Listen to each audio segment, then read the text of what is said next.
हरिद्वार एवं प्रयागराज के पंडित हमारे पुरखों का पता कुछ ही मिनटों में कैसे निकाल लेते हैं। हाय गाइस, मैं हूं सेव और छोटी सी जानकारी हम सबके लिए। पुरखे मतलब हमारे पिताजी के पिताजी, पिताजी के पिताजी, पिताजी के पिताजी।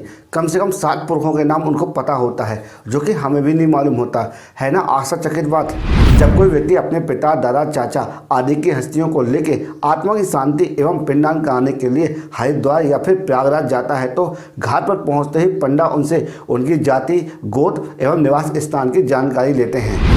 उसके हिसाब से वो आपको आपके पंडित जी के बारे में बताते हैं और कहते हैं कि आप फलाना पंडित जी के पास चले जाइए। मान लीजिए कि आप पे गोत्र के पंडित जी का चिन्ह धनुष है, तो वो आपको टेढ़ी टांग वाले पंडित जी के पास भेजेंगे, क्योंकि एक ही गोत्र का कार्यभार बहुत अधिक होता है। इसलिए हर एक गोत्र और हर एक स्थान के अलग अलग पंडित होते हैं। आप जिस जाति और गोत्र से संबंध रखते हो और जाति और गोत्र के कर्म कांड कराने वाले पंडित ही आप कर्म कांड करने का एकाधिकार रखते हैं। दूसरा कोई और पंडित नहीं करा सकता। इसलिए हरिद्वार और प्रयागराज के पंडित आपके संपूर्ण कुटुंब की जानकारी लिखित में रखते हैं और आगे की जानकारी आपसे पूछ लेते हैं। पंडित जी के पुत्र आपके पुत्रों एवं आपके भतीजों से संपूर्ण जानकारी ले लेते हैं और उसे अपने रजिस्टर में लिख लेते हैं। यह काम पीढ़ी दर पीढ़ी दर हस्तांतरित होता रहता है। जब मैं अपने पिताजी की अस्थियों को लेके गया था, तब अपने कुटुंब की जानकारी लेने के लिए उनसे उनके दस्तावेज की प्रति लेके आया था। इसे वंश झाड़ के नाम से जाना जाता है। इसमें अपने पिछले 50 पीढ़ियों तक की जानकारी मुझे मिल गई थी।